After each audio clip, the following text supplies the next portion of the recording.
এই কদিন আগে আমি পৌঁছে গেছিলাম ছোট বৃথায়নের রাইস সেরেমনিতে এবং চিকেন, মাটন, এমনকি আস্ত একটা ডাবের সাথে চিংড়ি মালাইকারি। সত্যি বলতে কি নেই সেখানে। খাওয়া দাওয়া এবং এন্টারটেনমেন্টে ভরপুর এক সন্ধ্যা। তাই আমিও ঠিক সন্ধে সন্ধে করে পৌঁছে যাই। তো আজকের সন্ধ্যায় কি কি খেলাম সেটাই শেয়ার করব তোমাদের সাথে। স্টার্টার আইটেম দিয়ে শুরু করা যাক। এত সবকিছু থাকতেও মনটা কেমন যেন চায়ের দিকেই টানে, তাই নিয়ে নিয়েছিলাম গরম গরম তন্দুরি চা।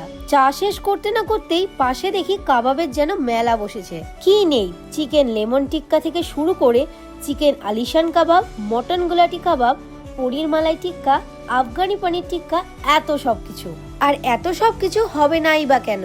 কারণ আজকে রান্না ও পরিবেশনের দায়িত্বে রয়েছে আমাদের বহরমপুরের সুপরিচিত শুভক্ষণ ক্যাটারার্স। যাই হোক, লোভ সামলাতে না পেরে আমিও ট্রাই করে দেখলাম। প্রতিটার স্বাদ প্রতিটার থেকে ভিন্ন।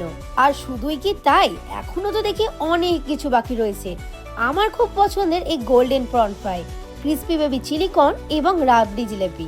আমি বেশ কয়েকবারই তাদের ইভেন্ট অ্যাটেন্ড করেছি, কিন্তু এই গোল্ডেন প্রন ফ্রাই আমার প্রতিবারই খুবই ভালো লেগেছে। এবং রাবড়ি জিলেপির টেস্ট নিয়েও কোনো কথা হবে না। শেষে মকটেল কাউন্টারে গলা ভিজিয়ে চলে গেলাম মেন কোর্সের উদ্দেশ্যে। আর যতবারই শুভক্ষণ ক্যাটারারের আমন্ত্রণে কোনো অনুষ্ঠানে গিয়েছি, ততবারই মেনু কার্ডে দেখেছি কিছু না কিছু নতুনত্বের ছোঁয়া। এবং আজকে শুধু এই সন্ধ্যাটুকু নয়, আজকে সকালের ব্রেকফাস্ট থেকে লাঞ্চ এবং ডিনারের দায়িত্ব নিয়েছেন তারা। তাদের খাবার দাবার ও হসপিটালিটির জন্য সত্যি তারা বহরমপুরের মধ্যে বেস্ট ক্যাটারিং সার্ভিস বলাই যায়। বহরমপুর ভাকুড়িতে তাদের অফিস রয়েছে, এছাড়া অল ওভার ওয়েস্ট বেঙ্গলের সমস্ত জায়গা জুড়ে কাজ করে থাকেন। ছোট পার্টি থেকে বড় অনুষ্ঠান অথবা কর্পোরেট ইভেন্ট, সমস্ত কিছুর জন্যই তারা কাজ করে। স্ক্রিনে তাদের নাম্বার দেওয়া থাকলেও এনি ডাউট যোগাযোগ করতে পারো। চলো এবার দেখি মেন কোর্সে কি কি রয়েছে।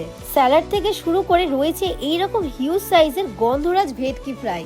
সাইজটা দেখে তো আমি অবাক, আর ভাঙতেই যেন গন্ধরাজ লেবুর গন্ধে মোমো করছে। তারপরে চলে আসে মশালা কুলচার সাথে বাটার চিকেন মশলা। গরম তুলতুলে কুলচা ও চিকেনটা মুখে দিতে যেন ঠিক মুখেই মিলিয়ে গেল। তারপরে চলে আসলো আজকের মেনুর অন্যতম পদ, ডাব চিংড়ির মালাইকারি। এইরকম আস্ত ডাবের মধ্যে থেকে হাতে চলে এলো গলদা চিংড়ি, সাথে ঘন গ্রেভি এবং গরম গরম সাদা ভাত। এমন টেস্ট যা পুরো মুখে লেগে থাকার মতো। আর এটি শেষ করতে চলে আসে ইয়াকনি পোলার সঙ্গে মাটন কষা। মাটনটা একেবারে দেখছো ওয়েল কুক, হাত দিতেই যেন খুলে খুলে পড়ছে। আর টেস্ট নিয়ে তো কোনো কথাই হবে না, ব্যালেন্স টেস্ট যাকে বলা যায় এক কথায় দারুণ। শেষ পাতে চলে এলো চাটনি ও ডেজার্ট আইটেম, জলযোগ রসগোল্লা ও রোস্টেড পাপড়। আর এই ডেজার্টের মধ্যে এই জলযোগ হচ্ছে শুভক্ষণ ক্যাটারারের স্পেশালিটি, যেটা এক কথায় দারুণ। আর ডেজার্ট গুলি শেষ করতেই হাতে চলে আসে ড্রাই ফ্রুটে ভরা কুলফি।